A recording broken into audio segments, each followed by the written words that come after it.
नमस्ते। आज हम एक छोटी लेकिन काफ़ी रोंगटे खड़े कर देने वाली कहानी के कुछ हिस्सों को देख रहे हैं। शीर्षक है पुराना कुआं।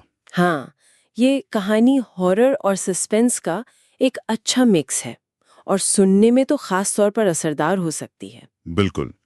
तो ये कहानी है एक गांव के बाहर के पुराने वीरान कुएं के बारे में। हाँ, वो कुआं जिसके बारे में कहते हैं कि उसमें पानी वानी नहीं है, सिर्फ अंधेरा और शायद कुछ आवाजें, चीखें, मतलब सालों से कोई गया नहीं है वहां। और कहानी का जो सेंट्रल कैरेक्टर है रवि, वो शहर से आया है और इन सब चीज़ों में मतलब भूत प्रेत में ज़्यादा यकीन नहीं रखता। हाँ, वो टिपिकल स्केप्टिक नायक। सही। तो आज हम यही समझने की कोशिश करेंगे कि ये छोटी सी कहानी डर पैदा करने के लिए किन चीज़ों का इस्तेमाल करती है। बिल्कुल। कहानी एक बहुत ही क्लासिक हॉरर सेटअप यूज करती है। एक वीरान जगह, एक नायक जो यकीन नहीं करता और हाँ, आधी रात का वक्त। हाँ, तो होता यह है कि रवि अपने दोस्तों से शर्त लगा लेता है अच्छा। कि वो आधी रात को उस कुएं के पास जाएगा, वीडियो बनाएगा और साबित कर देगा कि भाई वहां कुछ नहीं है, सब मनगढ़ंत बातें हैं। और वो पहुंच जाता है ठीक 12 बजे। हाँ, ठीक 12 बजे वो कुएं पर है, मोबाइल हाथ में। माहौल पूरा तैयार। एकदम। तो जैसे ही वो मोबाइल की टॉर्च जलाकर कुएं के पास जाता है ना, उसे कुएं से एक आवाज आती है, मदद करो। ओ।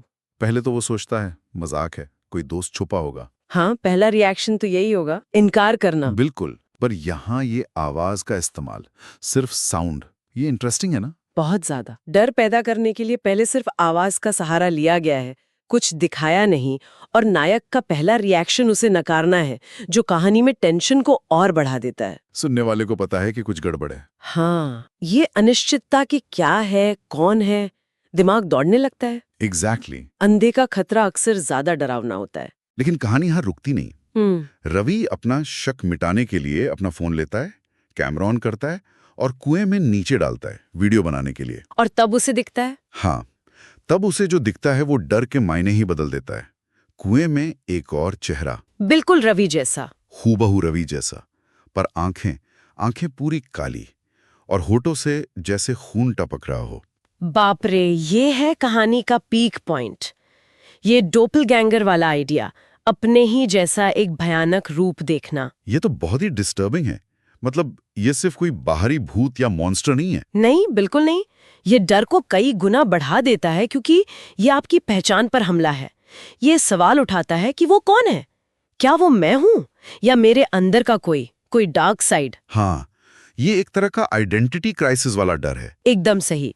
ये बहुत फंडामेंटल, बहुत गहरा मनोवैज्ञानिक डर है। जाहिर है रवि बुरी तरह डर जाता है, बिल्कुल। भागने की कोशिश करता है, पर उसे लगता है जैसे जैसे किसी ने पीछे से उसका हाथ पकड़ लिया हो, कस के। और बस कहानी यही। हाँ, कहानी यहाँ एक तरह से कट जाती है।